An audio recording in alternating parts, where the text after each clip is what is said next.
agency, I think the name is Blast, NSF Blast.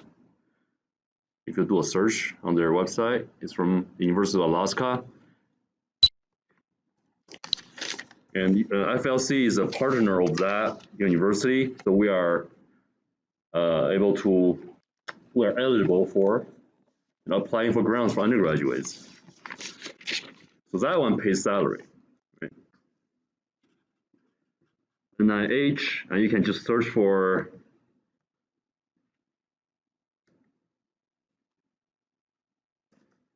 U of Alaska, and the name is BLAST, BL are uppercase and small lowercase a, ST, that one.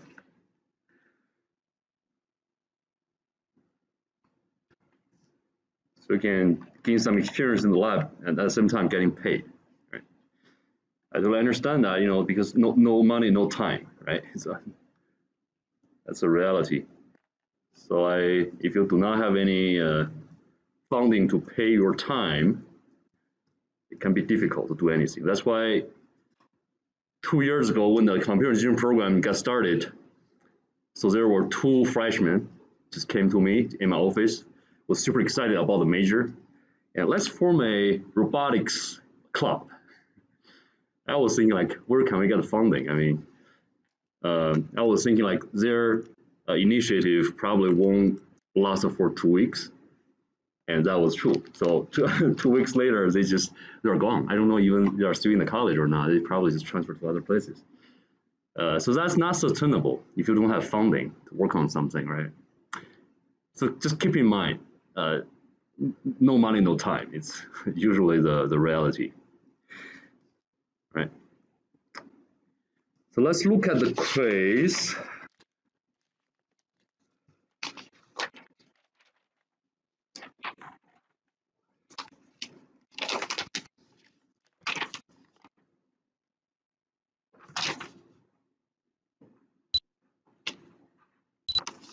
So for most of you, I found that you guys are not able to simplify the logic expressions really well. So that's the weakness I observed. So probably we can modify the practice homework assignments in computer logic for that class to give you guys more homework assignments. I mean, not you guys, but in the future, students are taking that class. So if you look at this one, if you combine all these ones, it's gonna get you A, right? It's gonna be A. So this will be A, just take A out. Then it becomes 1 or something. So when 1 or something is gonna be 1. And 1 and A is still A, right? Am I recording? I am.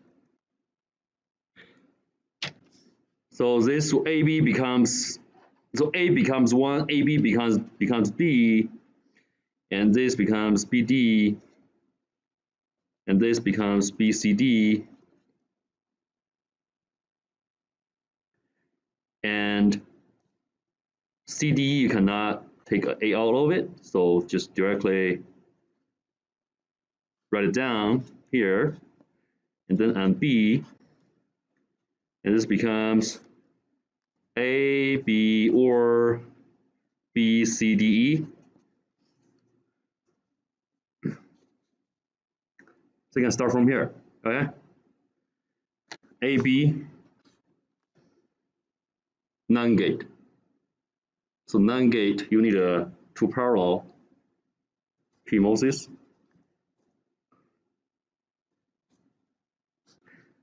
And then 4 parallel PMOSes.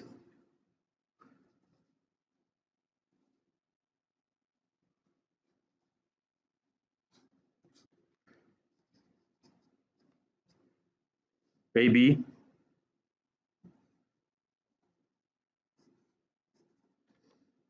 BCDE,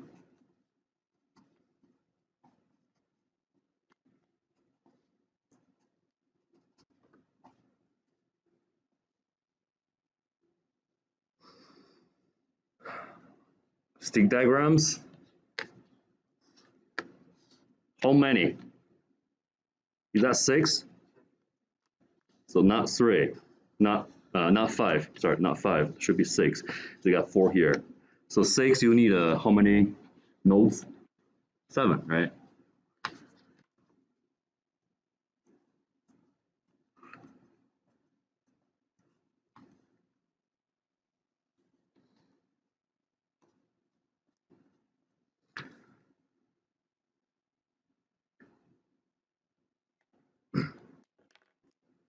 Let's see if this is correct, okay? That's 2 parallel. And 4 in parallel, how do you do that?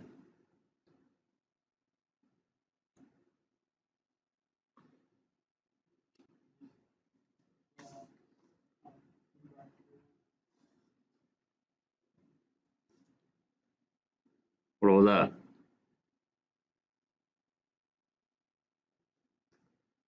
I mean, I'm not sure if this is correct. Let's take a look at it. Oh, sorry. So this one goes to here, right? Wait. Oh, I just did 5.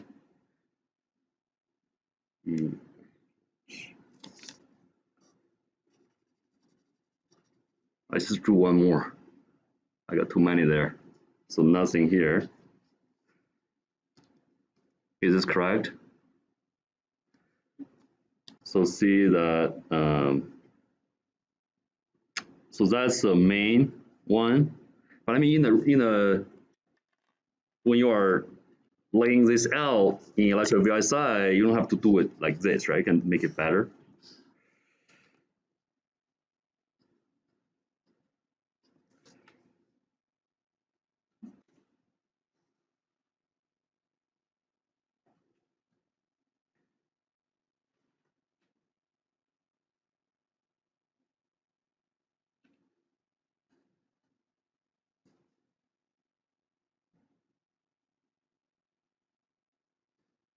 So you don't have to drill to the upper layer to get a metal tool here, because there won't be any intersection in between these two traces. So you can drill it up here instead. And this will be 4 in parallel because, so this one is this node, right? Here.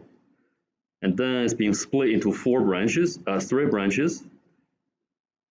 So it becomes 1, 2, 3, 4, and merges at one node, which is this one.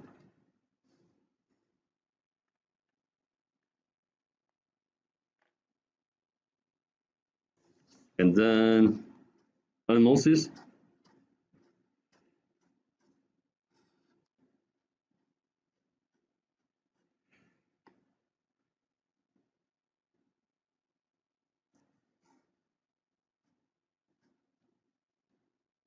So I'm gonna do it here because A and B are here. So I want these two to be A and B. And this becomes A, this becomes B.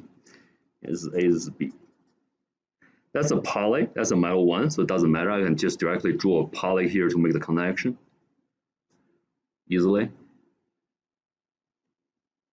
What about these ones? Do you have a choice? Do you have a choice here? Do you have multiple choices? No, you don't. You only have one choice, right?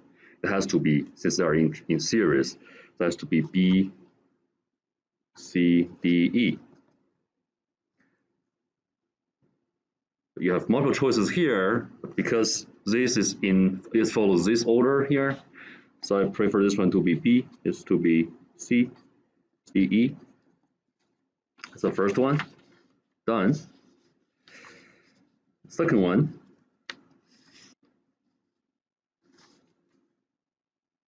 A, B, C, D, F is pretty simple. A, B, C, you don't even need to simplify it, right? Just directly draw the stick schematic and then stick diagram.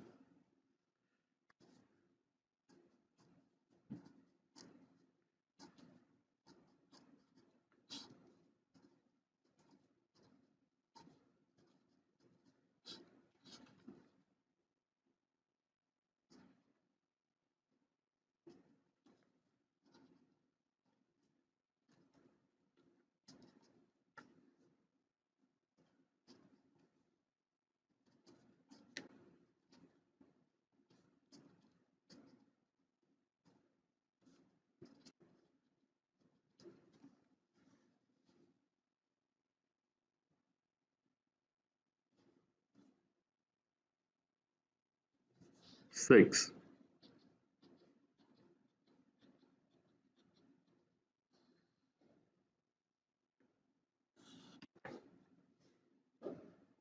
So 3 in parallel, 3 in parallel. How to do that? You have multiple options here.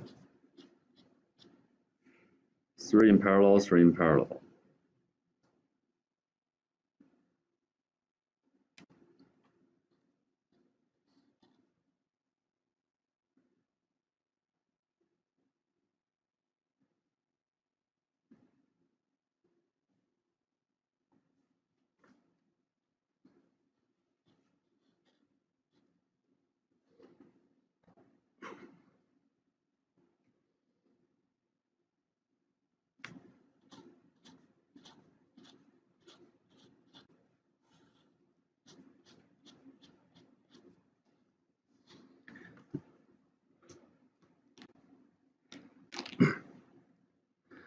If you still cannot do it well in the midterm exam, I'm gonna keep doing this for the entire semester. It's gonna be super easy for me. Just keep drawing state diagrams.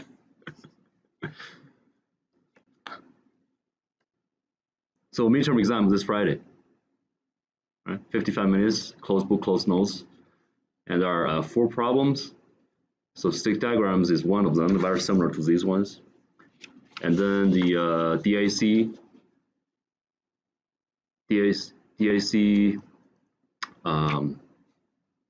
Thevenin's superposition, that one.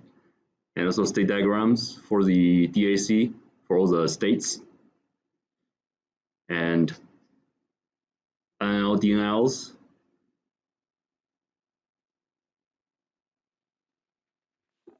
Did I cover everything? Did I tell you everything? Yeah, just 4 problems.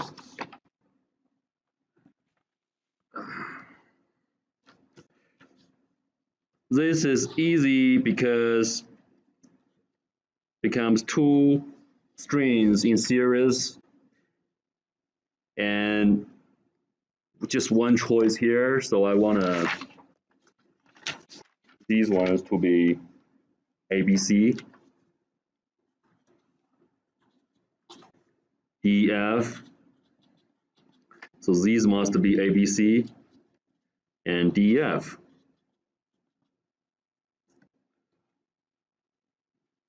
Right? So see here, why I have to route that metal 1 on the top? Because I know I'm going to have another connection here, so I don't have to use metal 2 for the routing. It's better to have something on the top. So when you are drawing this one, you want to make it a little bit lower, make the gap between the top rail a little bit bigger, so you have space to route these metal.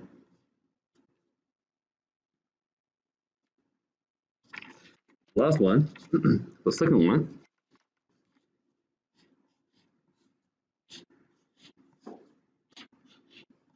So if you didn't do this correct, I think you probably didn't understand the diagram of the subtractor, not just the MUX version, but also the XOR gate version. So be careful about that. Probably it's going to show up on the midterm exam. So how that works. These are FAs. So we want to be clear about that. FAs is just adding 2 1-bit binary numbers, always. So we want to short these 2 pins. If you short them, it's not making sense. FAs are adding 2 binary numbers. Whatever they are adding different numbers. That's S0, S1, S2, C2. And now I want to make a subtractor, it's 2's complement subtractor. So I should have a choice, or 2 choices. One is just adding a positive number, the other one is adding a negative number, which is actually doing a subtraction. So if you want to add a negative number, you have to invert it first and then add a 1 to it. So by using a MUX, so the MUX is only controlling 1, not controlling both of them, right? First, you want to short all these 3 pins. What are these? They are A2, A1, A0s, right? They're separate bits. And now I don't want to directly use a B because B has to be modified, like 2's complement, invert and add 1 to it. Right? So if you want to modify it, you have to use a mux here. That's one option. You can use the XOR gate as well. But now we are talking about mux. This is required by this problem. So we want to modify B. Mux is a 2-to-1 mux. So I have two options. B2, B1, B0 are the original signals. Can be delivered to the mux and being sent to the output. So you are doing addition. Or you can invert it. So the mux can choose the inverted version instead of the original B.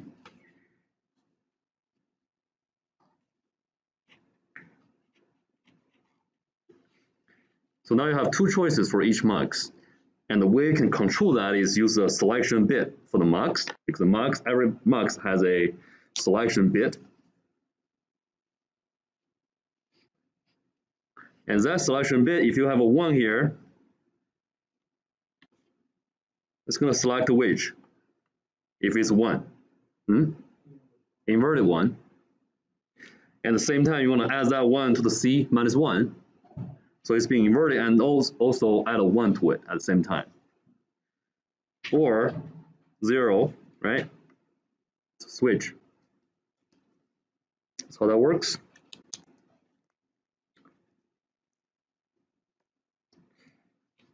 Any other questions on the quiz? Yeah.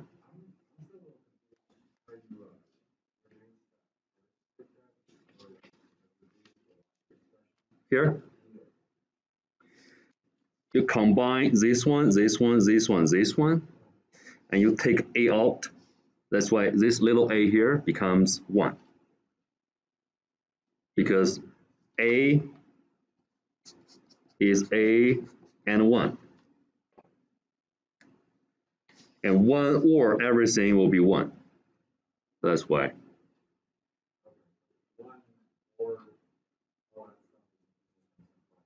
Yeah. How to understand this? We got A. For example, this is A. Right? And all the other things contains the A there. It's A and something. Right? So like B. So this area is A and B. Or something else. So they have an overlap with A. So if you use these ones to OR A, you know it's going to be A.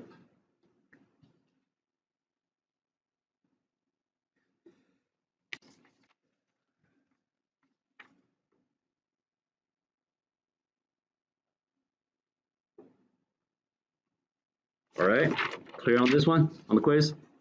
Great.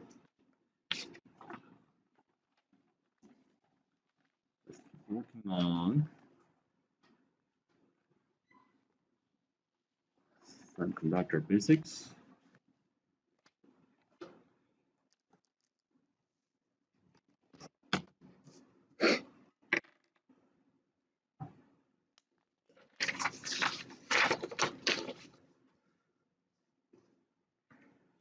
So you know silicon, a piece of silicon, can be doped with a p-type material, or no, phosphorus, or boron, and this one becomes a n-type or p-type. If it's been doped with phosphorus, it's going to be n-type. Because n indicates negative, and these items contribute more electrons, so you got more free electrons in the silicon material, and that's why it's the n-type. And this will be p-type. So one question, for doped silicon, is that electrically neutral or either negative or positive. This can be a little bit confusing.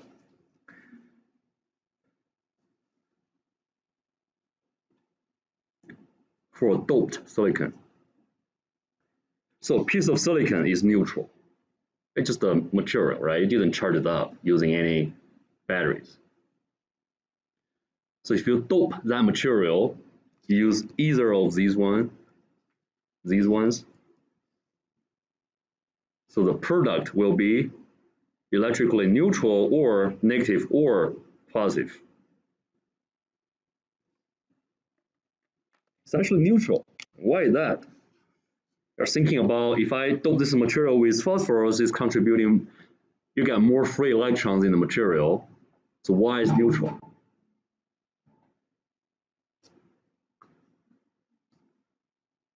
So none of these materials were charged up by something, right? They are just a piece of neutral material. You got an apple, you got a pie, boom, apple pie, right? Things like that. Pineapple, apple pie. Neutral, boom, neutral. There's no reason that neutral, boom, like charged. You're creating energy by yourself by mixing materials. Oh my goodness. You got a battery after you mix with two materials. So that won't happen. So that's how I understand it, okay? So neutral mixed together are still neutral, but they do have more free electrons. So that's the first thing you need to know. Second, see what I have here.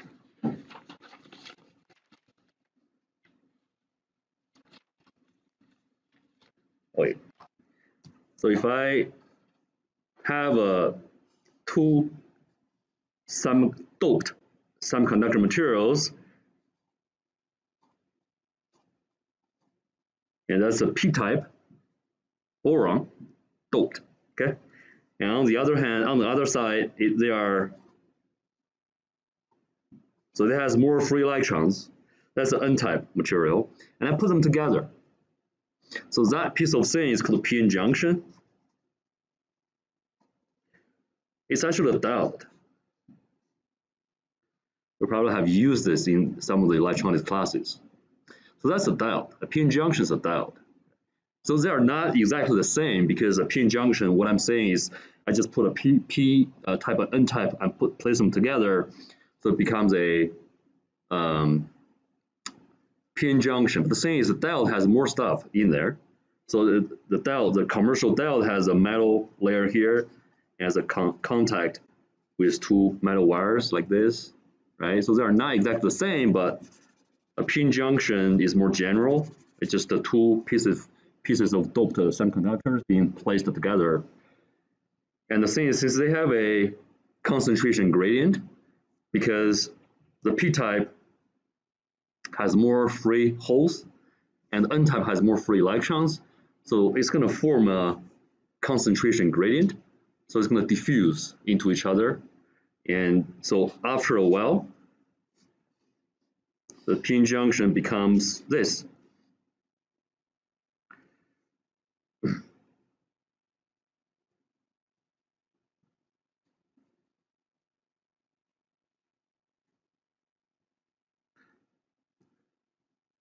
So the holes will diffuse into the n junction, and the free electrons will diffuse into the p junction.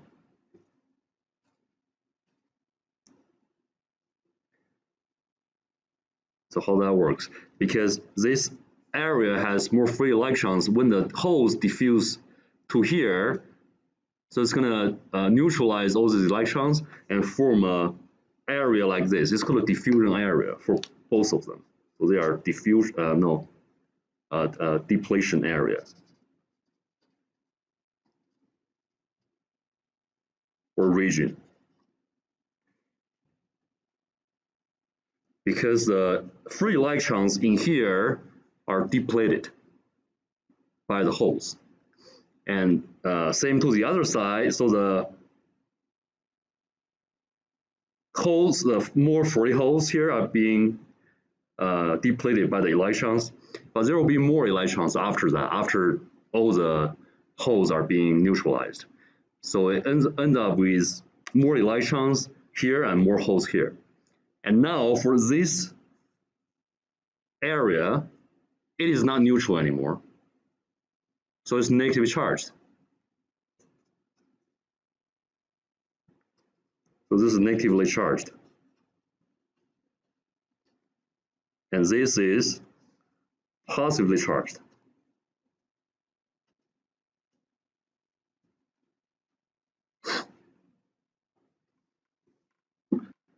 So all the diodes has that depletion region inside. And because this becomes positive and this becomes negative, and there will be an electric field formed from here to here. It's plus minus, so the direction of the electric field is like this. Because there's a differential change or drop, and this forms a, or you can say this VE. If you use a voltage to represent this E, it's called a building voltage or barrier voltage.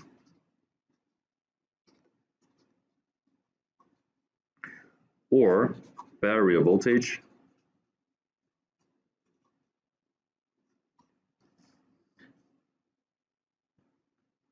Pn, okay?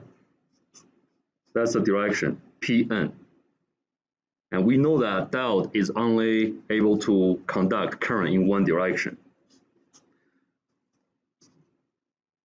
So how that works? You have to apply a voltage source to it, like this, to let the current flow. So by looking at the P-N junction, how do we understand that? How can we understand that the current is going to flow from here to here based on the charges inside the P-N junction like this? So what happens to it is, whenever you apply a voltage to it, it has to be larger than the VB, the building voltage. For silicon, it's usually 0.6 to 0.89 volts. If this voltage is lower than 0.6, you won't be able to turn on the diode, because it has to overcome this potential here. Think about that, because here is plus, here is minus. If you want to flow current in that direction, you have to invert this potential first. So when you are trying to make this side more positive, this more negative, it has to be larger than whatever inside in order to get the current flow from the left to the right. So the way that works is, whenever the diode is called biased,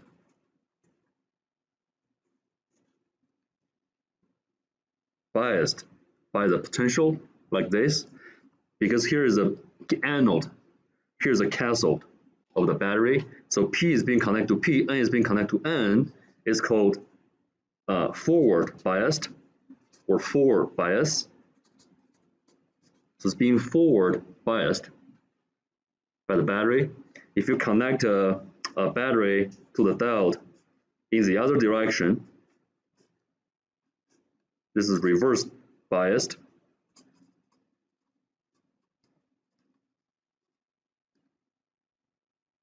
So in these two situations, the depletion region has a different response with these two different voltages.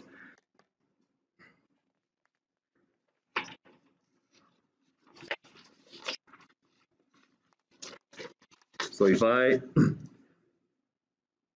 let's start from the original conjunction with the depletion region here. Plus, plus, minus, minus, plus, plus, minus, minus. That's P, that's N. That's the depletion region. Whenever there's no biasing voltage, so it's just like that. And if we forward bias the diode, the depletion region becomes narrower. And now let's see why. It's not thicker, but narrower, thinner.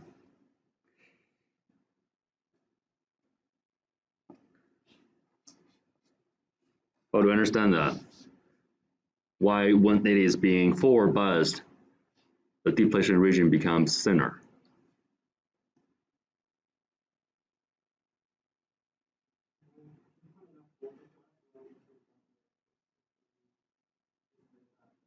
Totally gone? It won't be gone, but will be very thin. Won't be totally gone, but there will be a very, very thin depletion region. So actually, whenever we are drawing this here, we actually didn't draw it in scale, because if we draw it very thin, you couldn't see anything here in the middle. But in the real world, for the diode, the depletion region actually is very, very thin, not just like this thick. All right. So whenever you apply the forward bias or forward voltage to it, this becomes even thinner. I mean, the way you can understand it is you can look at the free electrons over here. If you apply a positive potential over here, so the electrons will be attracted to this source, to this terminal. So they are gone.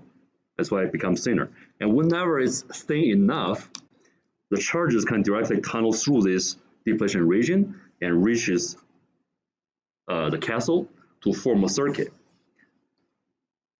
That's how that works. That's how the diode can conduct current. So how do I understand this? I couldn't remember, like, forward bias is making the depletion region thinner or thicker. How do I understand? How to remember that?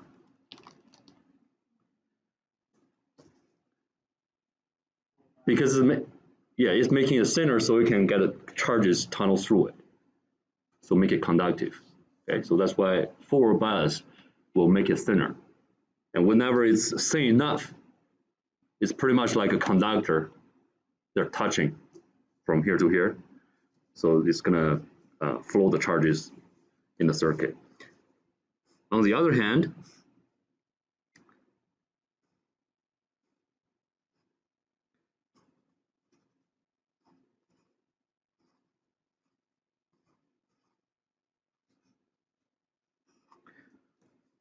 if you reverse bias this p junction, the depletion region becomes thicker.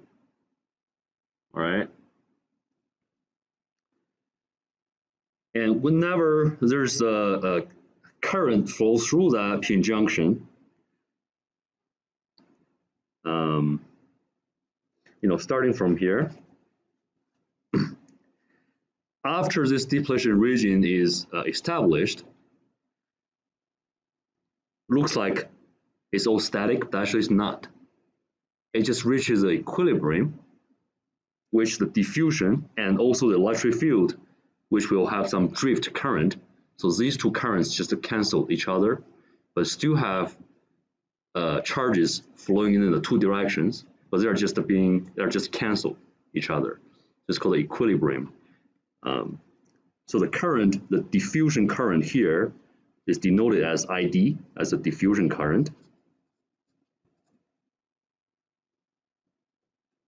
So why the diffusion current is from P to N?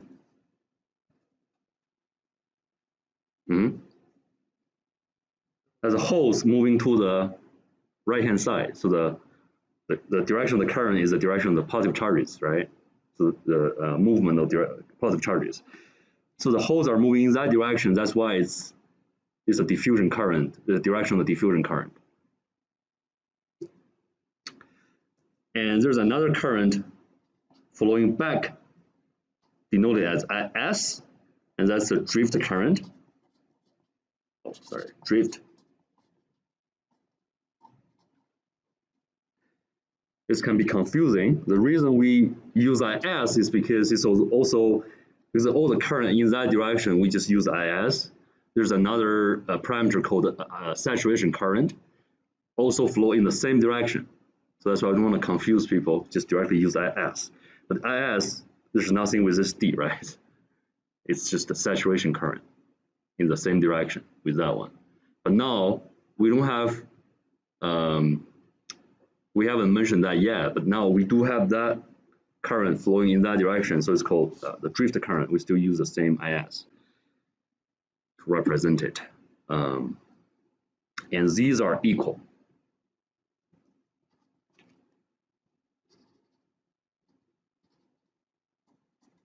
When this reaches equilibrium, all right?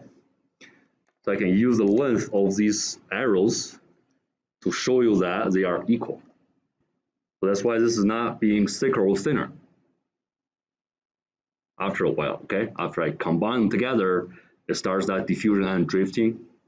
After a while, it reaches that equilibrium. It's not changing the thickness here anymore. So IS equals to ID equals to IS. For this one, it's kind of different, right? We still have an ID.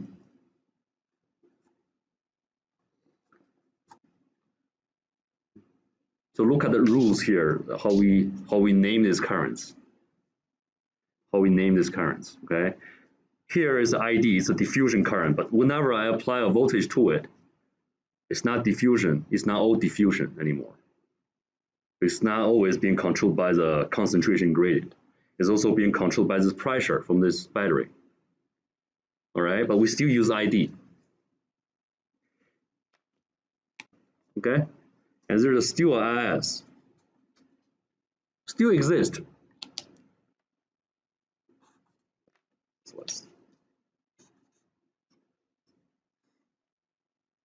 Which one is larger? So obviously, ID is larger in this situation. In the forward bias, ID is larger. In here, which is larger? IS. IS is larger.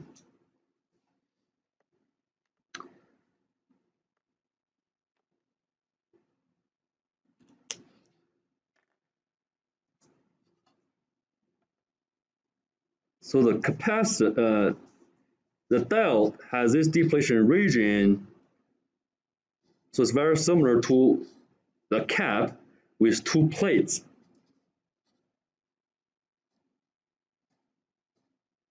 Okay, so there forms a CJ, the junction capacitance. That's why when you directly use, for example, you have a battery or a pulse, you connect this one to a diode as a resistor. Whenever this voltage is larger than the built-in voltage, for example, I got 5 volts here and 1K ohms here. This one is not a linear component.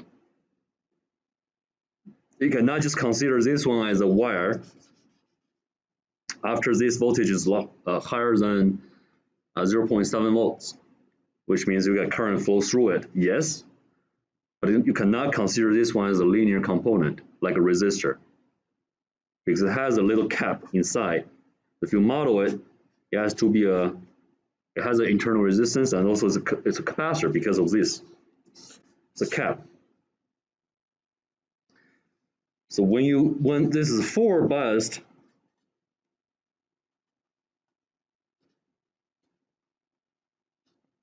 CJ is larger or smaller compared to the reverse biased.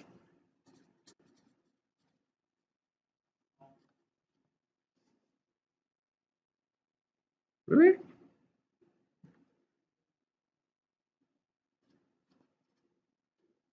Which is larger? So the forward bias one, it got thinner. But if you have two plates, so what's the capacitance?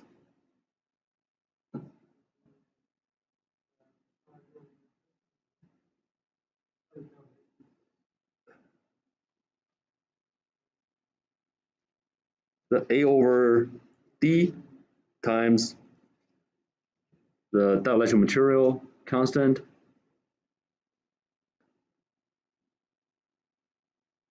So the way to understand is, if you get a larger area of the plate, you get a bigger capacitance, like a bigger bucket to store the charge. If the thickness or the distance between these two plates is larger, is longer, you get a smaller cap.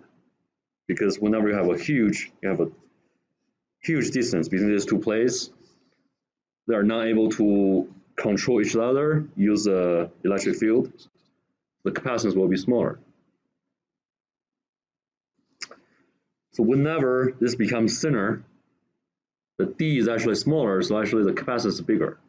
So this one is larger than the second one.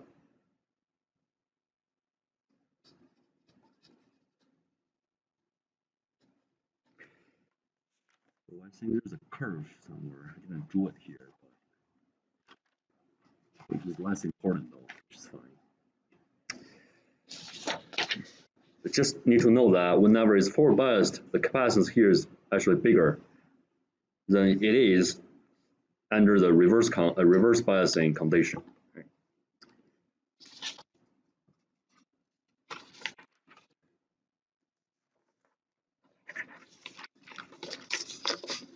So the IV curves. This is critical for doing the homework assignment. You have to understand what are these models. So for ideal, keep in mind. So you refer to the notes whenever you are doing the homework. Okay, just come back to the notes. I'm going to scan it and post it online. So for the ideal diode,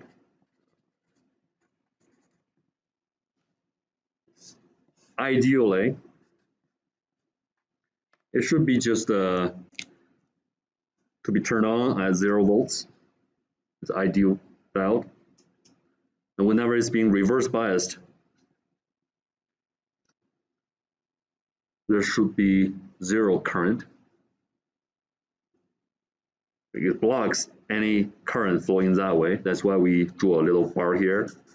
Means it's going to block anything flowing in that direction. So that's the ideal IV curve of the diode. Okay, another model, the second one. Ideal with a VB. It's an ideal diode, but with the built-in potential. So what's the built-in potential? It's this voltage, this electric field has a potential difference. That's a built-in potential. For silicon, it's usually 0.7 volts. So the model looks like ideal diode with the VB, so it's only being turned on at VB.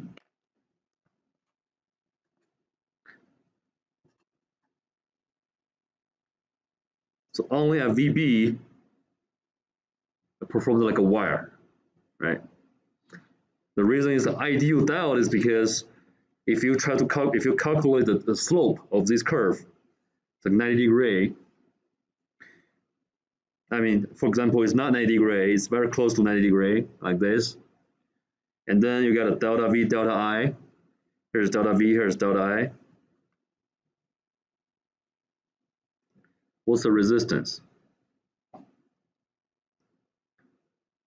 So delta V over delta I. Is the resistance very small or very high? For this one, very close to 90 degree.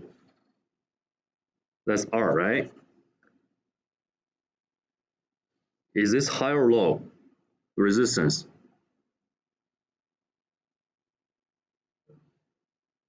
Delta V is the x-axis, delta I is the y-axis. Whenever this is very close to 90 degree, is that a really low resistance or high resistance device? Low. Delta V is very close to 0. Imagine that if I just directly draw this to a 90 degree straight line here, the delta V will be 0. Okay?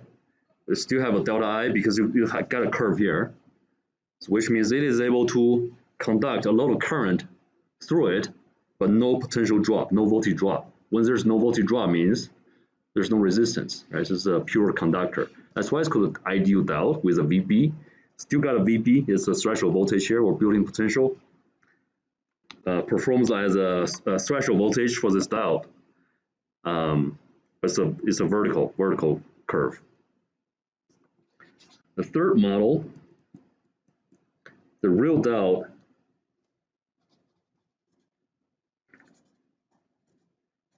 but no reverse breakdown.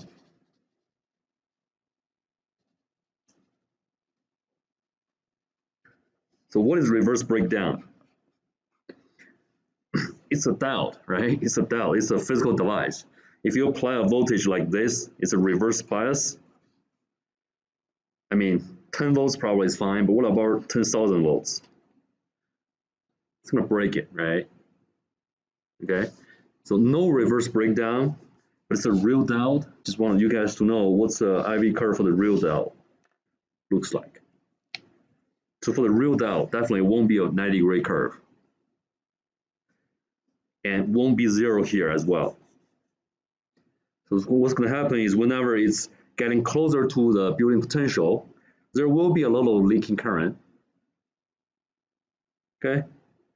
However, whenever it reaches VB, the current is going to grow exponentially because it's conductive from the P to N. The depletion region becomes very thin, allows a lot of charges to tunnel through it. What about the negative voltage?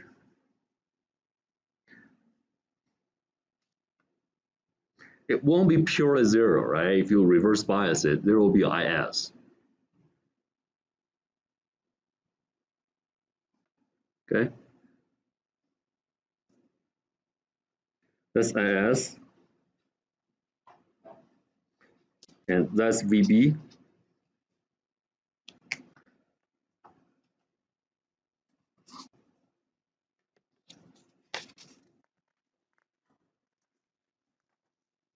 Okay.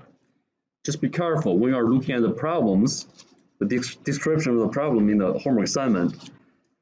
You want to know what are these diodes, right? Is that an ideal diode with a VB or without a VB? Okay. So that's a regular diode from a PN junction, and so the concentration of the dopants can be modified, so you can make a Zener diode out of it. Has some special applications. Zener diodes. So used for stabilizing voltages.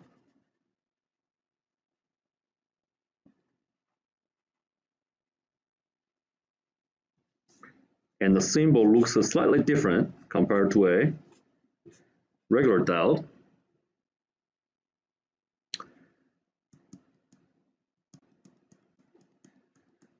So when we use a regular diode, like these ones, we use a one direction conductivity, which can block the current flowing in the other direction. But for Zener diode, we usually do not use a one direction conductivity. We use a reverse breakdown usually. So it looks like this. That's the IV curve.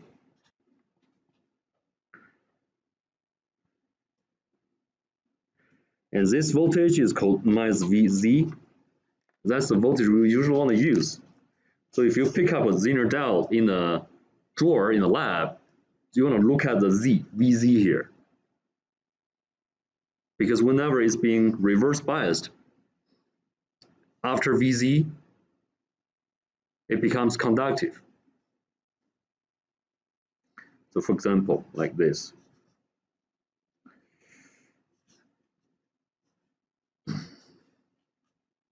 All right, you probably need a resistor here. If the VZ for this Zener diode is 3 volts, I got a 5 volts here, what's going to happen? Become a conductor because you can look at the curve. The resistance is very low. Ideally, no resistance, but there should be a little bit of resistance. It's very conductive. And also, whenever the voltage, so 5 volts, what about 6 volts? What about 7 volts? What's going to happen? What's happening for this Zener diode? Become more conductive, yes. And what about the voltage across it? Is it changing? Yes, but it's not changing anymore because you can look at the curve.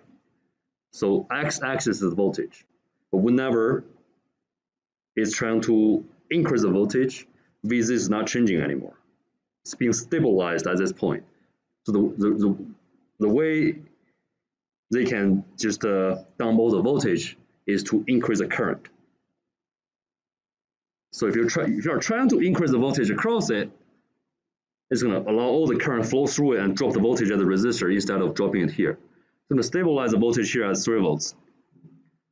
With a very little change. So that's why I want to use a Zener diode to stabilize the voltage at 3 volts in these applications, right?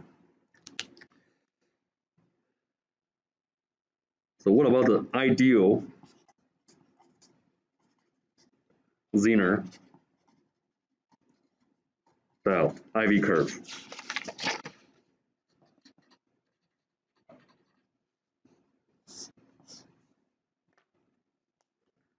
So what that looks like.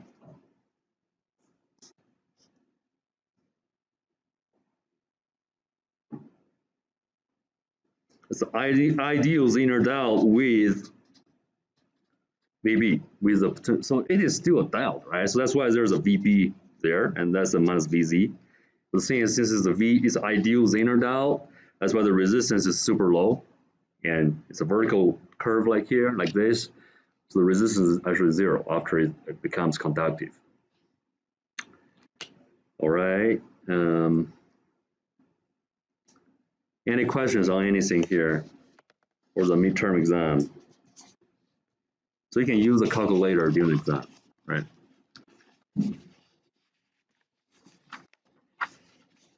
No questions?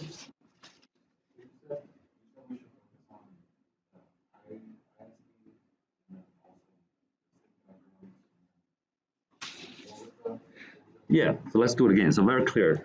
I mean, I know you guys are overwhelmed, so I don't want to just make it super broad. You are trying to guess what's going to be on the exam.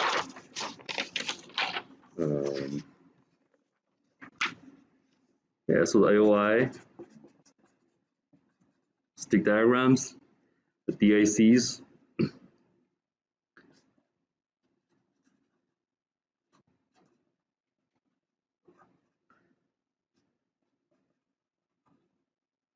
You know what that is, right? If you practice, you can get 100 on this.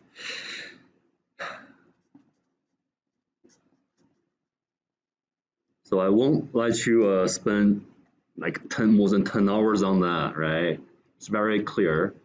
It's just we had one problem on the homework assignment, just try to practice on that one. And also refer to the textbook, there are more examples over there as well.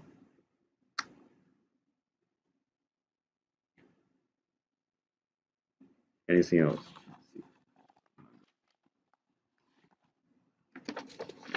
So DAC superposition state diagrams.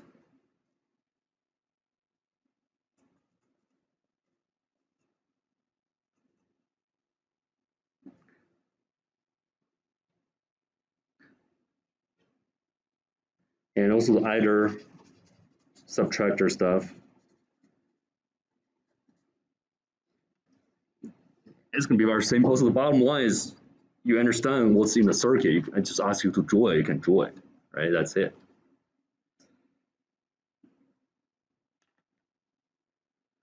Okay.